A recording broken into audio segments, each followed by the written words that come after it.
Un mito intemporal. Fue el acontecimiento religioso más importante de la religión mesopotámica durante los siguientes 3000 años. O un hecho histórico. Los efectos de una bomba atómica en cada metro de su trayectoria.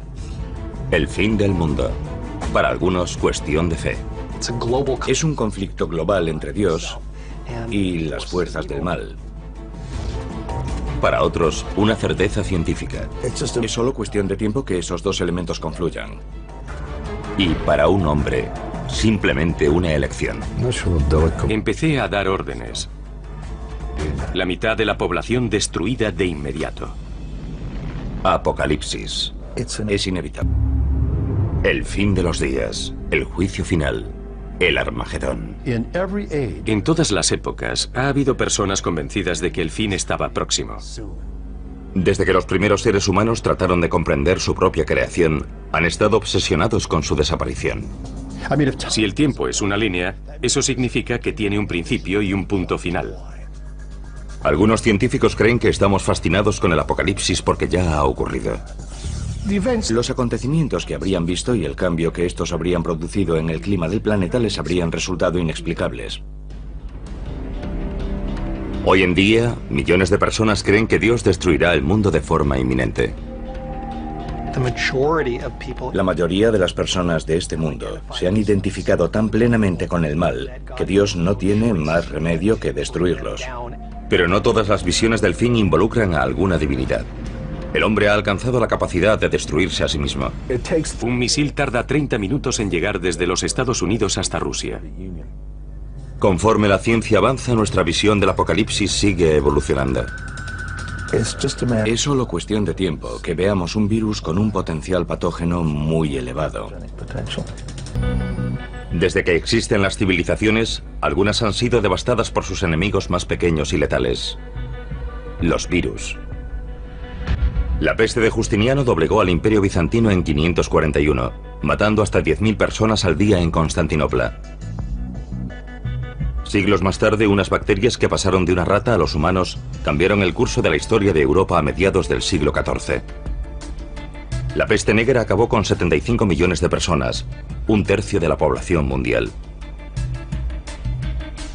Se calcula que en 1918 la gripe española mató a 15 millones de personas en 2 años.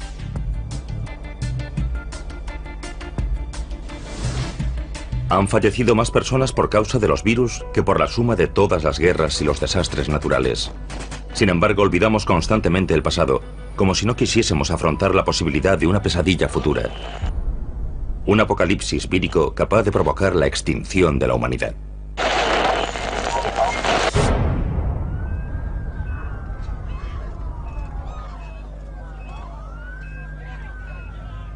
Es inevitable. El planeta está mucho más poblado. Somos mucho más interdependientes. Nos trasladamos continuamente y los virus pueden propagarse del mismo modo y aprovechar la oportunidad de recombinarse con otros virus. C.J. Peters, ex jefe del Departamento de Patógenos Especiales del Centro de Control de Enfermedades, luchó por todo el mundo durante más de 3 décadas contra los llamados virus emergentes. En la actualidad trabaja para impedir que escapen a nuestro control nuevas enfermedades no identificadas. Cada vez tenemos más contacto con el mundo natural que nos rodea, especialmente con monos, que son cazados en la selva y consumidos como alimento.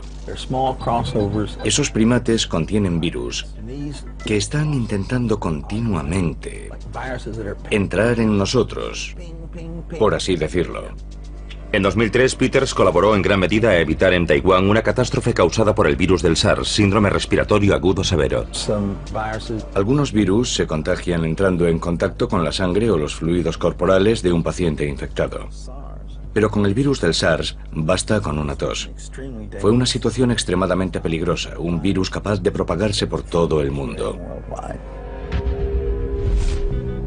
La tasa de mortalidad de la variante del virus del SARS de 2003 fue solo del 10%, pero se propagó rápidamente. El paciente que dio origen a la epidemia fue un médico que cayó enfermo en China y que viajó a Hong Kong en busca de tratamiento y se registró en un hotel. Otros huéspedes de ese hotel propagaron el virus por todo el mundo. Vietnam, Singapur, Alemania, los Estados Unidos, Irlanda y sobre todo Canadá. El virus se propagó partiendo de una única persona en ese hotel literalmente por todo el mundo. 8.000 infecciones más tarde, la Organización Mundial de la Salud formuló una serie de recomendaciones para los viajes. Por suerte, la propagación de la enfermedad fue detenida antes de alcanzar proporciones planetarias. Millones de personas tuvieron que usar mascarillas y ser puestas en cuarentena. Pero hay innumerables virus letales que mutan constantemente, buscando nuevas combinaciones para penetrar en los seres humanos y propagarse más rápido. Uno de ellos es el virus del ébola. Tiene una tasa de mortalidad muy elevada, del 50 al 90%, dependiendo de su virulencia. Y el virus del ébola circula por la naturaleza, principalmente en los murciélagos. Rara vez se propaga a otras especies, como la humana. Cuando lo hace, los resultados son devastadores. En 1976, un maestro de escuela de Yambuco, en el Zaire, la actual República Democrática del Congo, regresó de un viaje por las zonas rurales con mucha fiebre. Le diagnosticaron malaria y recibió tratamiento. Comenzó a vomitar sin control y después a sangrar por la nariz, la boca y el ano. Finalmente comenzó a sangrar por los ojos y la piel conforme sus órganos comenzaban a licuarse. 14 días después había fallecido. En pocos días, 318 personas de su entorno manifestaron los mismos síntomas. 280 de ellas fallecieron poco tiempo después. Se han producido 18 brotes de ébola en África durante las 2 últimas décadas. La más reciente en Uganda, en diciembre de 2007. Si bien cada brote de ébola porta una mutación ligeramente diferente, el virus aún no ha aprendido a transmitirse por el aire. Los virus tienen la misma única finalidad que todas las especies, y es la de propagarse. Es un problema que todas tienen que resolver, pero si el ébola consigue superar esa barrera, tendremos un serio problema. En 1989, el virus ébola superó una de esas barreras. Entonces trabajaba en Fort Detrick, Maryland, en un laboratorio, el Instituto de Enfermedades Infecciosas del Ejército de los Estados Unidos. Y uno de mis colegas entró con una microfotografía y me preguntó, ¿qué crees que es esto? Y le dije, una microfotografía del virus del ébola. Y dijo, ¿y si te dijera que procede de un mono de Reston, Virginia? Y contesté, joder.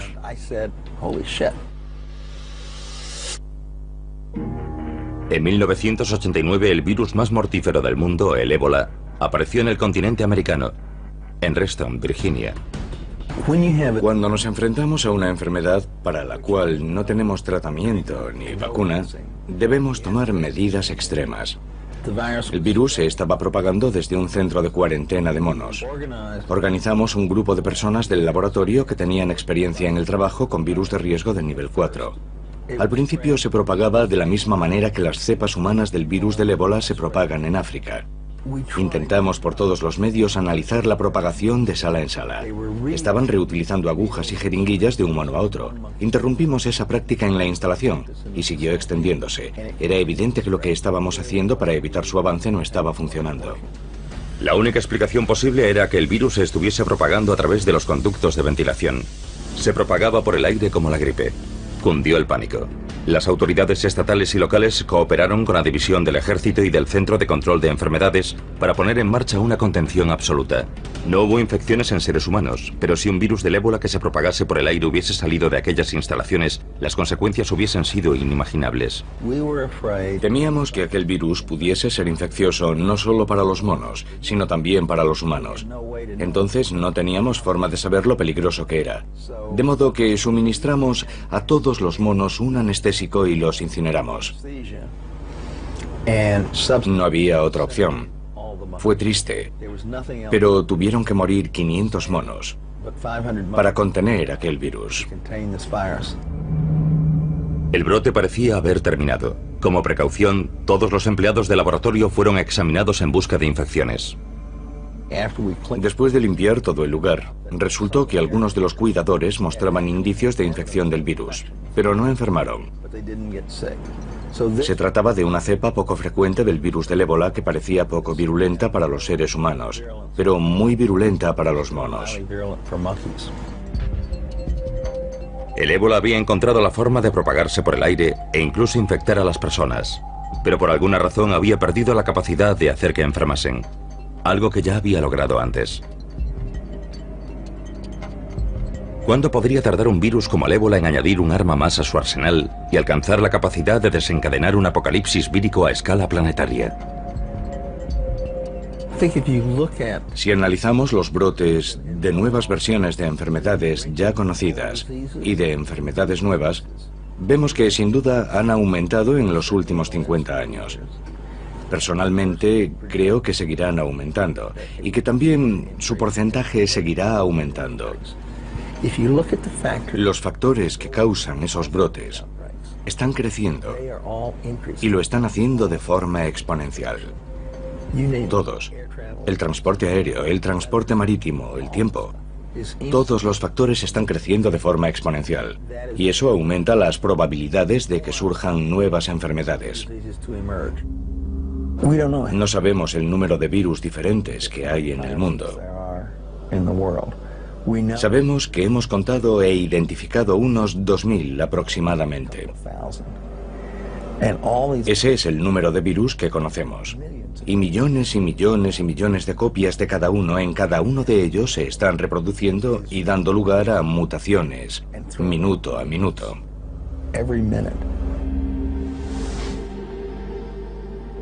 Tenemos los dos extremos del espectro. Contagioso, pero poco virulento. Poco contagioso, pero muy virulento. Y es solo cuestión de tiempo que ambos acaben coincidiendo. Es algo inevitable.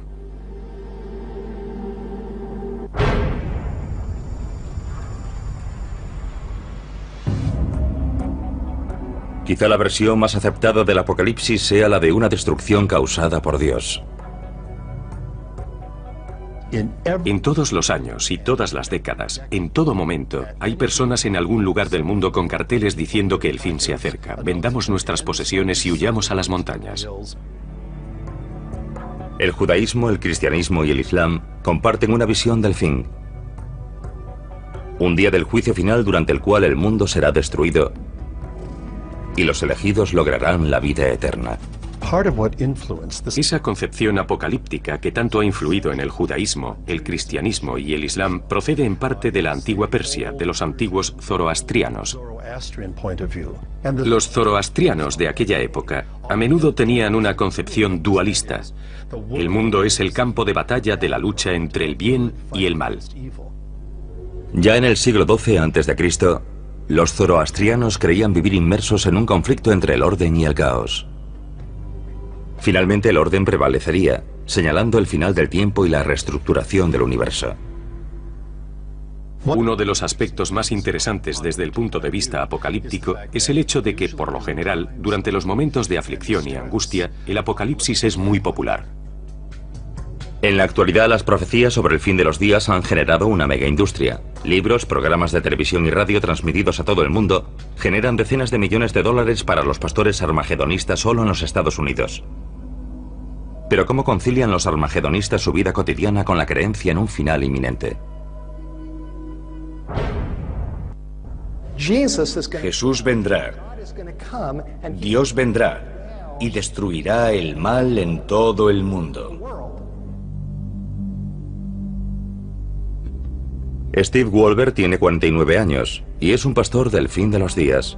Es el propietario de White Horse Media, un grupo cristiano que crea programas de televisión y radio sobre la relevancia del fin de los tiempos. Actualmente está escribiendo su 16º libro sobre las profecías. La mayor parte de su trabajo se ha centrado en uno de los libros de la Biblia, el Apocalipsis. Lo que captó mi interés no fue solo la historia de su vida, sino el libro del Apocalipsis y el concepto de que las profecías no solo predijeron que vendría una vez, sino que regresaría. El mal está por todo el mundo. En el Apocalipsis hay misterios que necesitamos comprender. Existen organizaciones cristianas por todo el país, yo diría que cientos, y muchas de ellas se centran en las profecías, como la nuestra. Pero nosotros creemos que muchas de ellas no comunican una información precisa. Una de nuestras especialidades es separar los hechos de la ficción en las profecías de la Biblia y los acontecimientos relacionados con el fin de los tiempos, y ofrecer una perspectiva más general. Lo que nos diferencia es la verdad. Envíenos sus preguntas. Hoy hablaremos del Armagedón, del libro del Apocalipsis. Steve no llegó a la devoción religiosa por el camino más directo. Como muchos otros adolescentes de los años 70, el cristianismo no era en absoluto una de sus prioridades.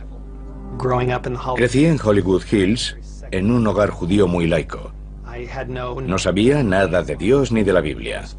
Cuando tenía 14 años, un amigo me ofreció un cigarrillo y me pasé 6 años fumando marihuana. La marihuana me llevó al alcohol, y a la cocaína y al LSD. 2 de mis amigos murieron por sobredosis de drogas.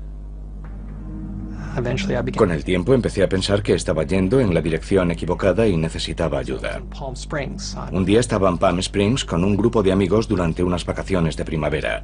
Había una camioneta y en la parte trasera iba un grupo de cristianos. Les dije, soy ateo.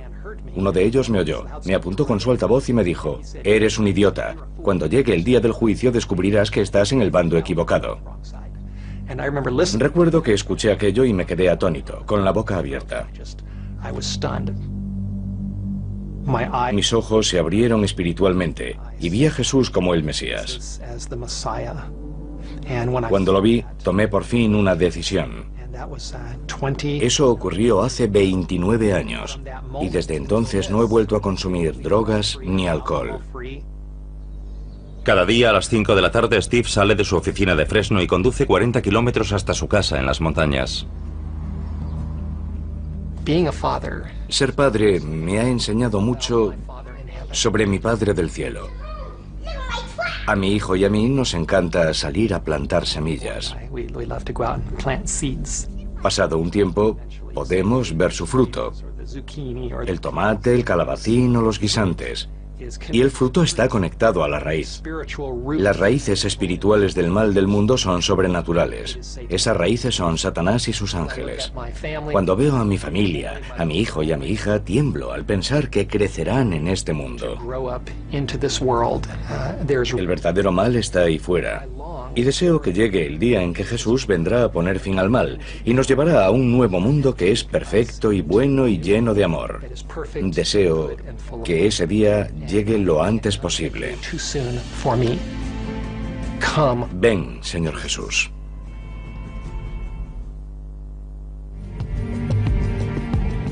Steve Wolber lleva casi 30 años interpretando la Biblia como una receta para el fin del mundo. Y no podría estar más entusiasmado al respecto.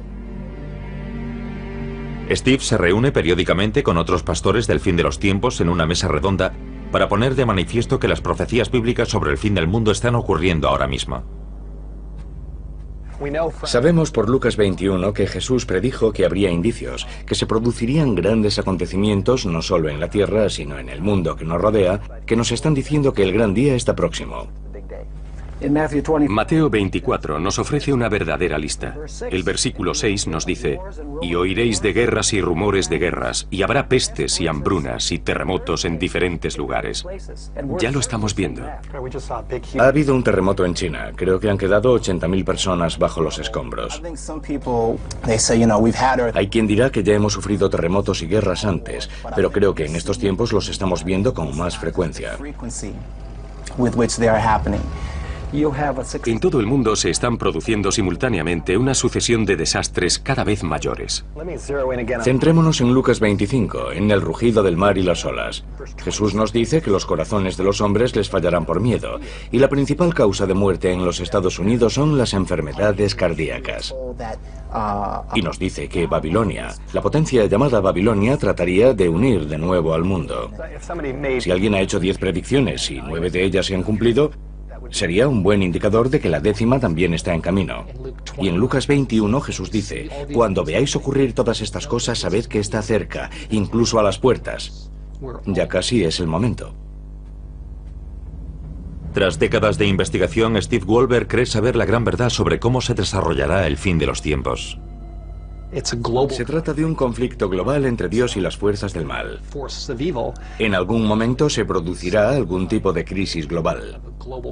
Cuando todos hayan escogido entre Dios y el diablo, se cerrará una puerta en el cielo.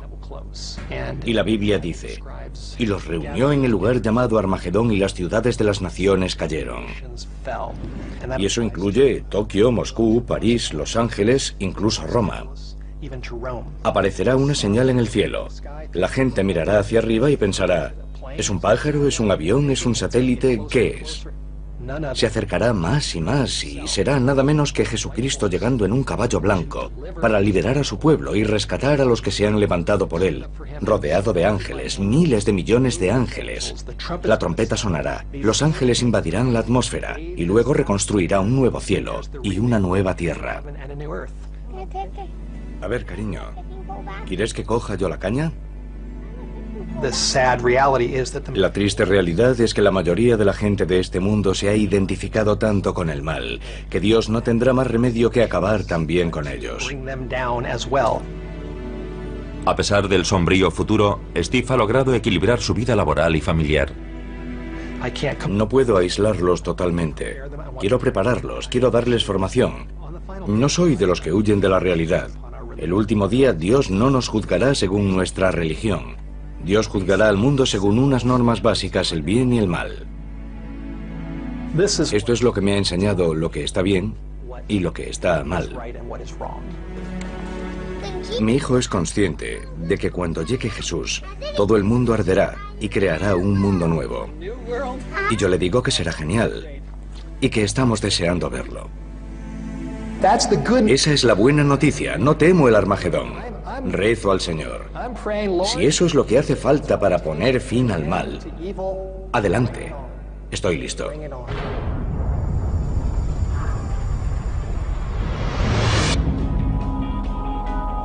Algunos de los mitos más antiguos de los que se tiene noticia hablan del fin del mundo. La literatura apocalíptica ha sido utilizada en todas las épocas por diversos tipos de creyentes en todo tipo de formas. Se ha utilizado como una especie de garrote para asustar a la gente. El diluvio de Noé, la destrucción del templo de Salomón, la caída de las murallas de Jericó. Hay innumerables ejemplos de la ira de Dios castigando a los impíos. Todo este simbolismo es una forma de hablar sobre un acontecimiento que hará temblar la Tierra y el cosmos. Porque, después de todo, lo que se nos dice es que se producirá una intervención divina, y eso tiene que ser importante. Pero una de las historias sobre destrucción divina destaca sobre todas las demás, la de Sodoma y Gomorra. En ella se nos dice que Dios las borró de la faz de la tierra. Las ciudades de Sodoma y Gomorra probablemente están bajo las aguas poco profundas del sur del Mar Muerto. No tenemos ninguna prueba irrefutable de la existencia de esas ciudades, salvo bloques de sal y cosas parecidas. Según la Biblia, los habitantes de Sodoma y Gomorra tentaron la ira de Dios. La Biblia dice que Sodoma y Gomorra se habían entregado a la carne y a la inmoralidad, y que Dios destruyó ambas ciudades enviando fuego y azufre por causa de tal corrupción. Aunque no sepamos dónde están las ciudades de Sodoma y Gomorra, su historia pervive. A principios del año 2000, un afortunado descubrimiento científico aportó un nuevo capítulo a la historia de Sodoma y Gomorra. El astrónomo Mark Hensel y el ingeniero Alan Bond solían quedar para tomar una cerveza y charlar sobre viejos mitos. Alan y yo trabajábamos juntos en el desarrollo de cohetes, y al principio solo era algo que hacíamos para entretenernos. Una noche en el bar oí hablar del mito de Faetón. Según la mitología griega, Faetón era hijo de Helios, el dios del sol. Faetón iba a reunirse con su padre y voló con su carro celestial demasiado cerca de la Tierra. Parte de la Tierra resultó calcinada y finalmente el carro se estrelló matando a Faetón.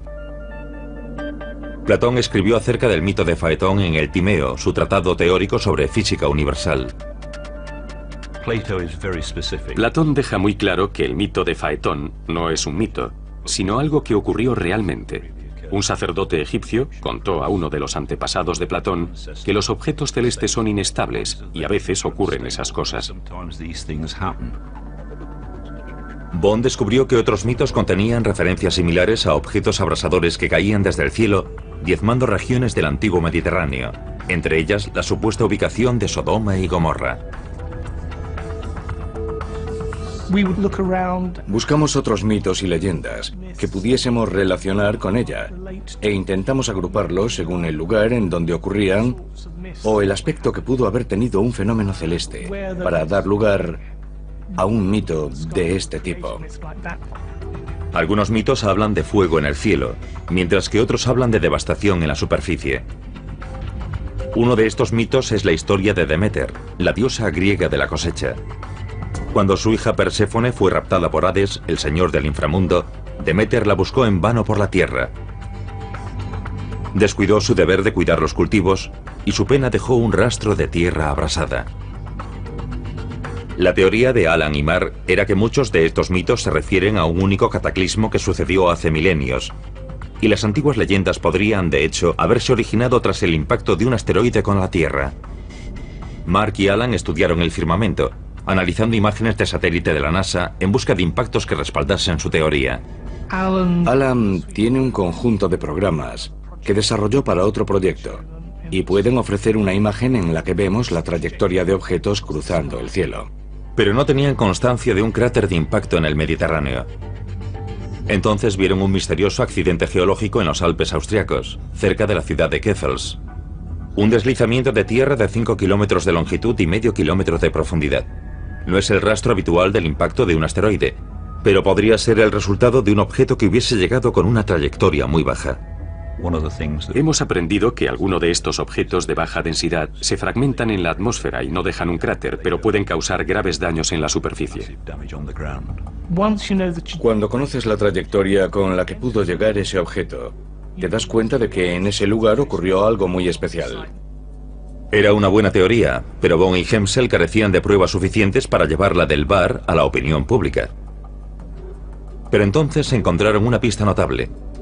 La imagen de una antigua tablilla sumeria del Museo Británico conocida como el Planisferio.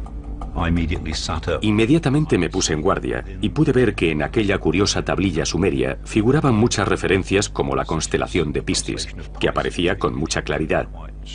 Era un documento con muchos elementos astronómicos. Nos dice cómo era el cielo aquella noche, cómo estaban situados los planetas, las posiciones de las constelaciones en el cielo.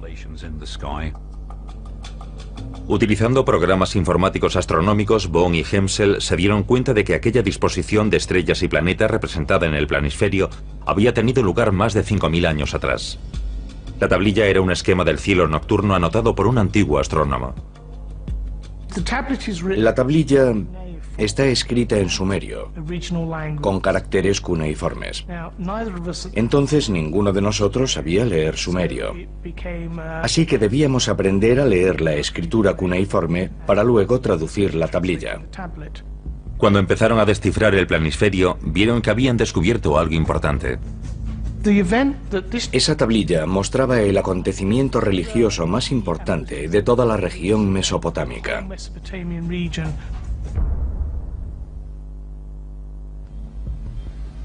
Dos científicos británicos seguían el rastro de un antiguo impacto de asteroide que había devastado el Oriente Próximo y que podía ser la fuente de decenas de leyendas apocalípticas, entre ellas la destrucción de Sodoma y Gomorra. Encontraron indicios de que un pequeño asteroide podría haber caído en los Alpes austriacos y descifraron una observación astronómica de 5.000 años de antigüedad conservada en una tablilla de piedra. Cuanto más investigábamos la tablilla, más nos convencíamos de que en una mitad figuraban observaciones normales de un cielo de madrugada y en la otra la observación de nuestro asteroide cayendo hacia la Tierra. El objeto fue visto durante unos 4 minutos y medio. Se parece a la Luna, pero su tamaño es una décima parte. Y cruza el cielo con la misma velocidad aparente que un avión. Un avión que cruzase el cielo a gran altura. Era la venganza de Dios cayendo sobre Sodoma y Gomorra. Un asteroide con un diámetro de más de 1 kilómetro acercándose a la Tierra a 14 kilómetros por segundo. Creamos un programa informático que da una imagen de este objeto cruzando el cielo. Conocemos la fecha y la hora con un margen de 10 minutos, porque se trata de una observación muy precisa. Sucedió a las 4:23 de la madrugada del 29 de junio del año 3123 a.C. Desde el punto de vista del astrónomo sumerio, el asteroide habría desaparecido en el horizonte 4 minutos y medio después de que comenzase a tomar notas. 30 segundos después, el asteroide sobrevolaba Grecia, donde entró en la atmósfera de la Tierra. La gigantesca bola de fuego en el cielo de Atenas podría haber generado el mito de Faetón y la caída de su carro. En ese momento estaría generando una inmensa onda de choque. En el momento en que estuviese en el extremo norte del Adriático, estaría produciendo cada 10 metros de su trayectoria el equivalente a una bomba atómica de la Segunda Guerra Mundial en términos de rendimiento explosivo. Y cuando estuviese sobre los Alpes suizos, acercándose a Keffels, podríamos compararlo con una bomba atómica en cada metro de su trayectoria.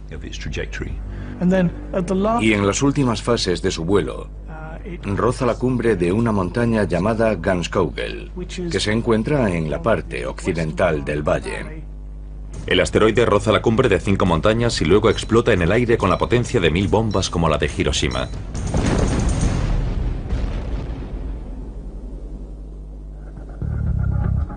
El valle que rodea Keffels sufre un gigantesco desplazamiento de tierra. Pero los efectos más devastadores aún están por llegar. El fenómeno más llamativo que se produciría tras la explosión sería una gran columna de humo. Gran parte del material que formaba el objeto, tal vez incluso alguno que formaba parte del suelo, caería por la columna de humo. Según cálculos aproximados, la columna de humo ascendería unos 900 kilómetros hacia el espacio y no caería en forma de polvo inofensivo al entrar de nuevo en la atmósfera. Produciría un enorme aumento de calor en la superficie, quizá en unos 2000 kilómetros cuadrados o incluso más. La temperatura podría haber ascendido hasta alcanzar la combustión, incendiándolo todo. Personas que estuviesen a la intemperie, objetos de madera, tejados de casas, ese tipo de cosas. La columna de humo abrasador habría causado estragos en el sur del Mediterráneo. El fuego y los escombros habrían causado una destrucción masiva de tierras y cultivos, algo que podría haber dado origen al mito de Demeter. Pero una región se llevó la peor parte. Sodoma y Gomorra se encontraban en el epicentro del desplome de la columna de humo. Los acontecimientos que habrían presenciado y el cambio que habría sufrido el clima del planeta les habrían resultado inexplicables. Según parece, sin duda en el mundo griego y el mesopotámico, y posiblemente en el mundo egipcio, la gente modificó esencialmente su religión y su dios principal. Surgieron mitos. Los antiguos dioses murieron y otros nuevos ocuparon su lugar. Los supervivientes habrían buscado una razón por la cual Dios habría hecho llover fuego sobre ellos. Algunos habrían culpado a sí mismos y habrían cuestionado su moralidad.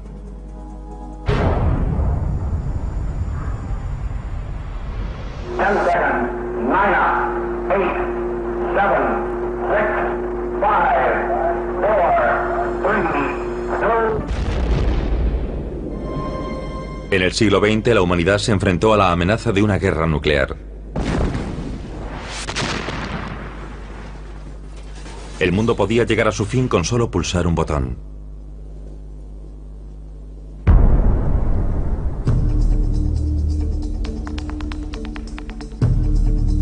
Las mentes que crearon el arma definitiva creían que sería la clave para lograr la paz en la Tierra. Su argumento, que el miedo a las represalias impediría el primer ataque.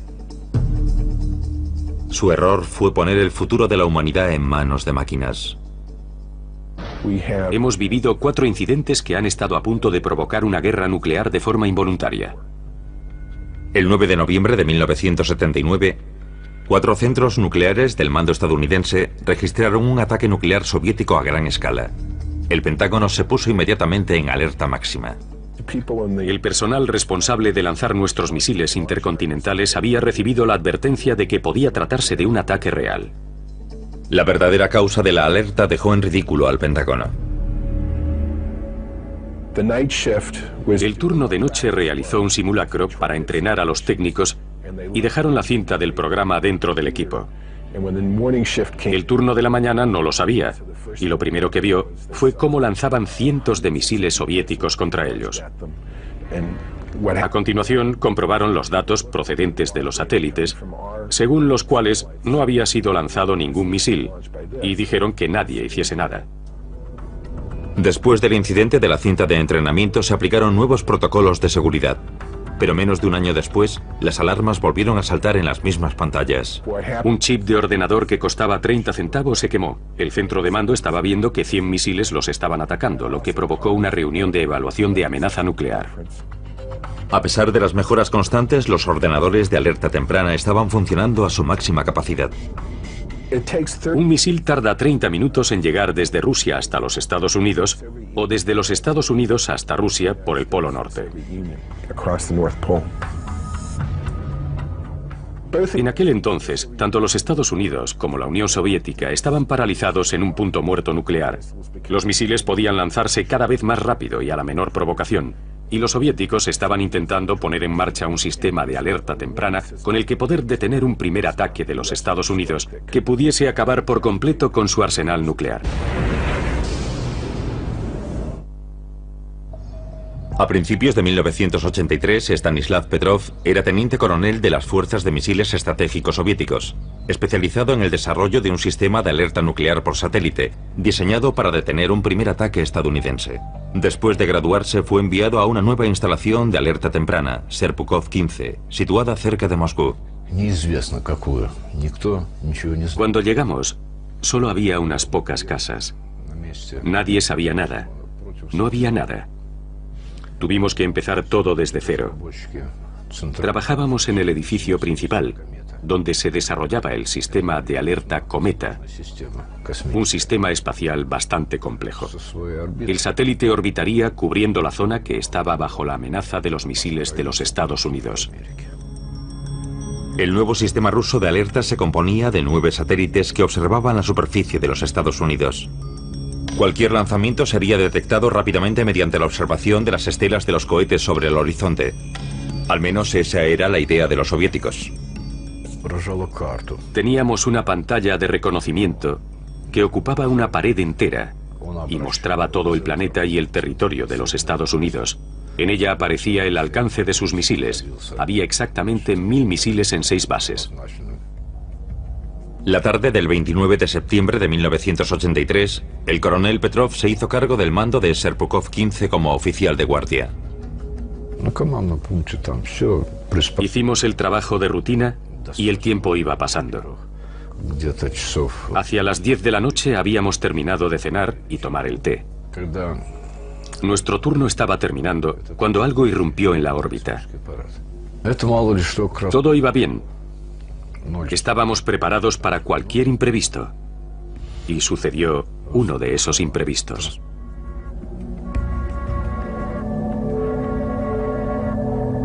El coronel Petrov recibió una señal que confirmaba un ataque nuclear estadounidense. Había un gran aviso en letras enormes, como un estandarte de guerra, a la altura de mis ojos. Inicio. La sirena aulló. Empezaron a llegar informes sobre el lanzamiento de un misil desde los Estados Unidos de América. La primera reacción fue de sorpresa. Acababa de ocurrir algo para lo que debíamos estar preparados. Tenía delante un indicador y a su izquierda se iluminó el alcance de uno de los misiles estadounidenses. Junto a él aparecía un 1 que indicaba el lanzamiento de un misil. El nivel de probabilidad estaba al máximo. El ordenador soviético de alerta temprana tenía que superar 30 niveles de control de seguridad antes de confirmar el lanzamiento de un misil. El equipo se apresuró a comprobar la autenticidad de la señal. Solo disponían de 28 minutos hasta el impacto. Empecé a dar órdenes. Todos a sus puestos, comprueben todos los parámetros, hagan esto y lo otro, según las instrucciones. Todo parecía confirmar el lanzamiento salvo una cosa. No había sido confirmado visualmente. Superar los 30 niveles de defensa era algo serio. Debido a la falta de confirmación visual, Petrov decidió esperar antes de informar al alto mando militar de lo que estaba sucediendo. Yo era la primera fuente de información y existía el riesgo de que, en cuanto tomase la decisión de que aquel lanzamiento era real, el resto de la cadena de mando siguiese ciegamente mis conclusiones. Es lo mismo que sucede en un gallinero. En cuanto el primer pollo se pone en marcha, el resto lo sigue por todo el pueblo. Petrov fue incapaz de encontrar ningún fallo en el sistema y la situación empeoró. Saltó otra alarma. El sistema indicó otro misil. Y luego un tercero, cuarto, quinto. Todo en 5 minutos. Ahora los monitores superiores indicaban un ataque con misiles. Petrov debía tomar una decisión, una de las más importantes de la historia. Cuando se produce un lanzamiento masivo es imposible pasarlo por alto.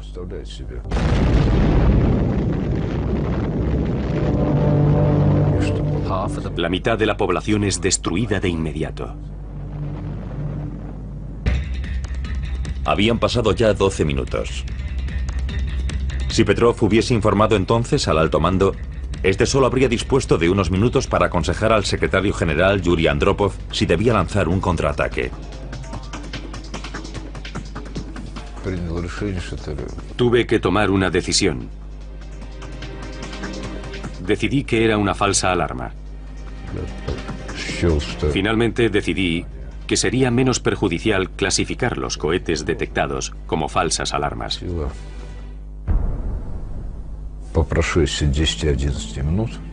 Después de 10 u 11 minutos, todos respiramos aliviados. Las estaciones de radar sobre el horizonte no encontraron nada, y la decisión que había tomado fue confirmada. Había sido una detección falsa. La detección falsa había sido causada por una alineación poco frecuente de luz solar que la Tierra había reflejado en las lentes del satélite. El incidente avergonzó al mando militar del ejército soviético. Petrov se convirtió en el chivo expiatorio y fue jubilado anticipadamente. En enero de 2006, Petrov fue homenajeado en una ceremonia celebrada en la sede de las Naciones Unidas. La prensa occidental lo consideró el hombre que salvó el mundo. Otra de las razones por las que el fin del mundo despierta tanta fascinación en la actualidad es el hecho de que cada vez somos más conscientes de todas nuestras interesantes y en ocasiones diabólicas posibilidades para acabar con nosotros mismos. Todos sabemos algo sobre armas de destrucción masiva, sobre la guerra nuclear, sobre enfermedades terribles que pueden diezmar una población. Hoy sabemos más acerca de todo ello de lo que jamás supimos en el pasado. Al margen de cualquier convicción religiosa, sabemos que existen formas de destruirnos a nosotros mismos.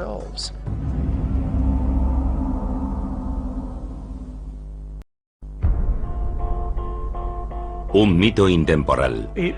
Fue el acontecimiento religioso más importante de la religión mesopotámica durante los siguientes 3000 años. O un hecho histórico. Los efectos de una bomba atómica en cada metro de su trayectoria. El fin del mundo. Para algunos, cuestión de fe. Es un conflicto global entre Dios y las fuerzas del mal. Para otros, una certeza científica. Es solo cuestión de tiempo que esos dos elementos confluyan. Y para un hombre, simplemente una elección. Empecé a dar órdenes. La mitad de la población destruida de inmediato. Apocalipsis. Es inevitable. El fin de los días. El juicio final. El Armagedón. En todas las épocas ha habido personas convencidas de que el fin estaba próximo. Desde que los primeros seres humanos trataron de comprender su propia creación, han estado obsesionados con su desaparición. Si el tiempo es una línea, eso significa que tiene un principio y un punto final.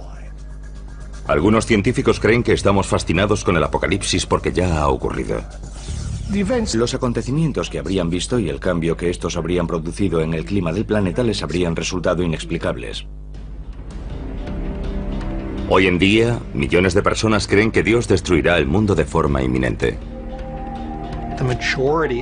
La mayoría de las personas de este mundo se han identificado tan plenamente con el mal que Dios no tiene más remedio que destruirlos. Pero no todas las visiones del fin involucran a alguna divinidad. El hombre ha alcanzado la capacidad de destruirse a sí mismo. Un misil tarda 30 minutos en llegar desde los Estados Unidos hasta Rusia. Conforme la ciencia avanza, nuestra visión del apocalipsis sigue evolucionando. Es solo cuestión de tiempo que veamos un virus con un potencial patógeno muy elevado. Desde que existen las civilizaciones, algunas han sido devastadas por sus enemigos más pequeños y letales: los virus. La peste de Justiniano doblegó al Imperio Bizantino en 541, matando hasta 10.000 personas al día en Constantinopla. Siglos más tarde, unas bacterias que pasaron de una rata a los humanos cambiaron el curso de la historia de Europa a mediados del siglo XIV. La peste negra acabó con 75 millones de personas, un tercio de la población mundial. Se calcula que en 1918 la gripe española mató a 15 millones de personas en 2 años.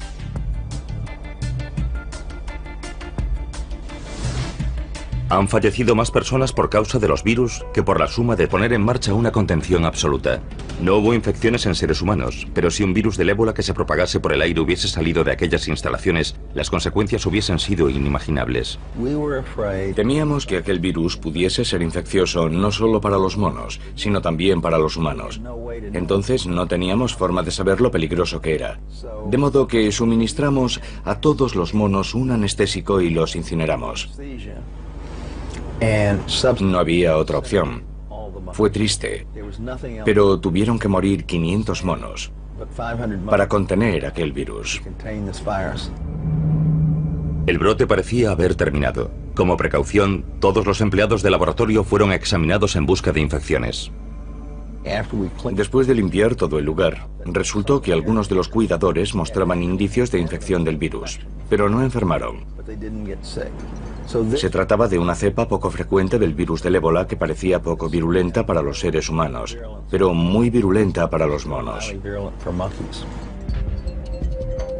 El ébola había encontrado la forma de propagarse por el aire e incluso infectar a las personas, pero por alguna razón había perdido la capacidad de hacer que enfermasen, algo que ya había logrado antes. ¿Cuándo podría tardar un virus como el ébola en añadir un arma más a su arsenal y alcanzar la capacidad de desencadenar un apocalipsis vírico a escala planetaria? Si analizamos los brotes de nuevas versiones de enfermedades ya conocidas y de enfermedades nuevas, vemos que sin duda han aumentado en los últimos 50 años. Personalmente, creo que seguirán aumentando y que también su porcentaje seguirá aumentando. Los factores que causan esos brotes están creciendo y lo están haciendo de forma exponencial. Todos. El transporte aéreo, el transporte marítimo, el tiempo. Todos los factores están creciendo de forma exponencial y eso aumenta las probabilidades de que surjan nuevas enfermedades. No sabemos el número de virus diferentes que hay en el mundo. Sabemos que hemos contado e identificado unos 2.000 aproximadamente. Ese es el número de virus que conocemos. Y millones y millones y millones de copias de cada uno en cada uno de ellos se están reproduciendo y dando lugar a mutaciones, minuto a minuto.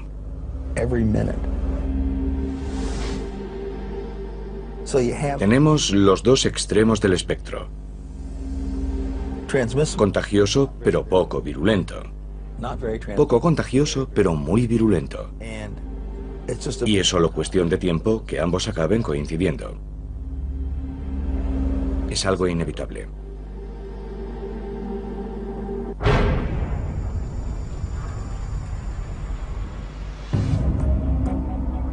Quizá la versión más aceptada del apocalipsis sea la de una destrucción causada por Dios. En todos los años y todas las décadas, en todo momento, hay personas en algún lugar del mundo con carteles diciendo que el fin se acerca. Vendamos nuestras posesiones y huyamos a las montañas. El judaísmo, el cristianismo y el islam comparten una visión del fin. Un día del juicio final durante el cual el mundo será destruido y los elegidos lograrán la vida eterna. Esa concepción apocalíptica que tanto ha influido en el judaísmo, el cristianismo y el islam procede en parte de la antigua Persia, de los antiguos zoroastrianos. Los zoroastrianos de aquella época a menudo tenían una concepción dualista. El mundo es el campo de batalla de la lucha entre el bien y el mal. Ya en el siglo XII a.C., los zoroastrianos creían vivir inmersos en un conflicto entre el orden y el caos. Finalmente el orden prevalecería, señalando el final del tiempo y la reestructuración del universo. Uno de los aspectos más interesantes desde el punto de vista apocalíptico es el hecho de que, por lo general, durante los momentos de aflicción y angustia, el apocalipsis es muy popular.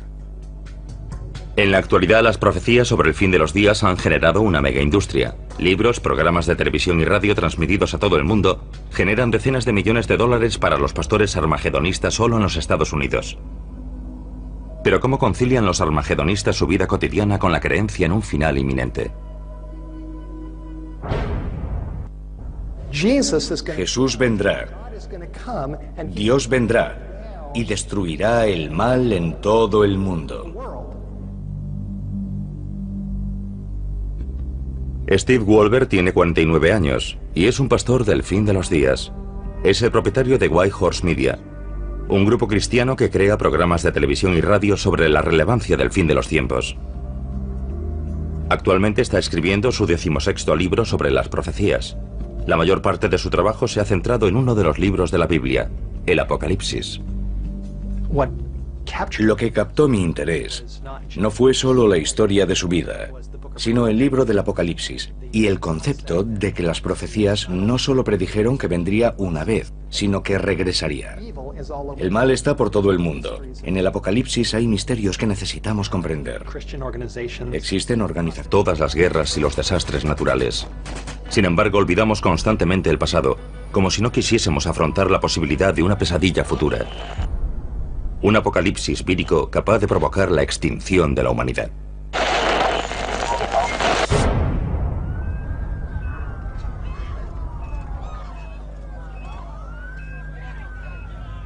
Es inevitable. El planeta está mucho más poblado. Somos mucho más interdependientes. Nos trasladamos continuamente y los virus pueden propagarse del mismo modo y aprovechar la oportunidad de recombinarse con otros virus. C.J. Peters, ex jefe del Departamento de Patógenos Especiales del Centro de Control de Enfermedades, luchó por todo el mundo durante más de 3 décadas contra los llamados virus emergentes. En la actualidad trabaja para impedir que escapen a nuestro control nuevas enfermedades no identificadas. Cada vez tenemos más contacto con el mundo natural que nos rodea, especialmente con monos, que son cazados en la selva y consumidos como alimento.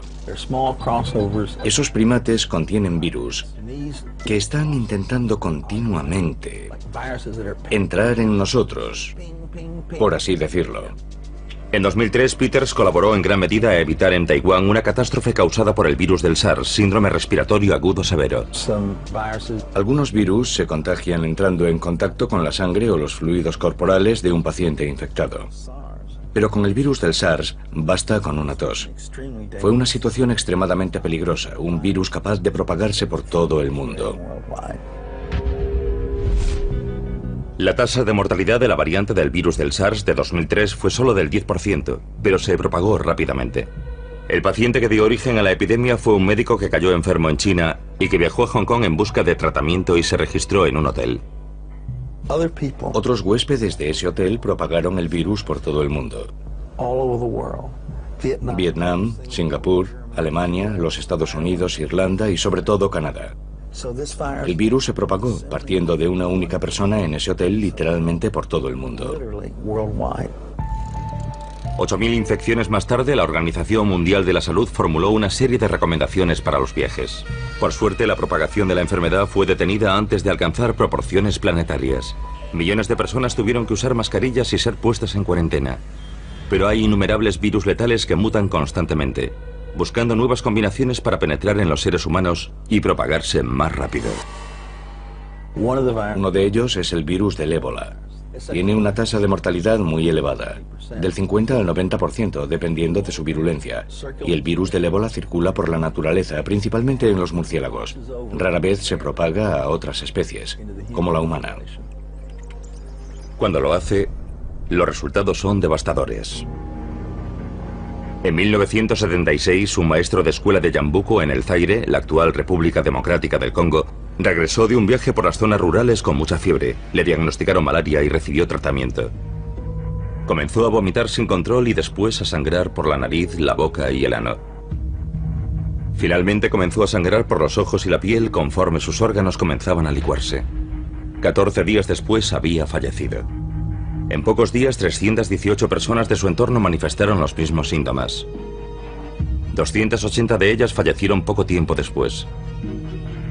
Se han producido 18 brotes de ébola en África durante las 2 últimas décadas. La más reciente en Uganda, en diciembre de 2007. Si bien cada brote de ébola porta una mutación ligeramente diferente, el virus aún no ha aprendido a transmitirse por el aire. Los virus tienen la misma única finalidad que todas las especies, y es la de propagarse. Es un problema que todas tienen que resolver, pero si el ébola consigue superar esa barrera, tendremos un serio problema. En 1989 el virus ébola superó una de esas barreras. Entonces trabajaba en Fort Detrick, Maryland, en un laboratorio, el Instituto de Enfermedades Infecciosas del Ejército de los Estados Unidos. Y uno de mis colegas entró con una microfotografía y me preguntó, ¿qué crees que es esto? Y le dije, una microfotografía del virus del ébola. Y dijo, ¿y si te dijera que procede de un mono de Reston, Virginia? Y contesté, joder.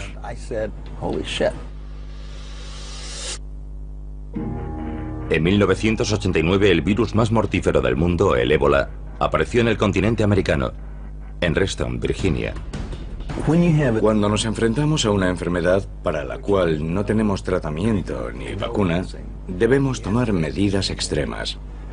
El virus se estaba propagando desde un centro de cuarentena de monos. Organizamos un grupo de personas del laboratorio que tenían experiencia en el trabajo con virus de riesgo de nivel 4. Al principio se propagaba de la misma manera que las cepas humanas del virus del ébola se propagan en África. Intentamos por todos los medios analizar la propagación de sala en sala. Estaban reutilizando agujas y jeringuillas de un mono a otro. Interrumpimos esa práctica en la instalación y siguió extendiéndose. Era evidente que lo que estábamos haciendo para evitar su avance no estaba funcionando. La única explicación posible era que el virus se estuviese propagando a través de los conductos de ventilación. Se propagaba por el aire como la gripe. Cundió el pánico. Las autoridades estatales y locales cooperaron con la División del Ejército y del Centro de Control de Enfermedades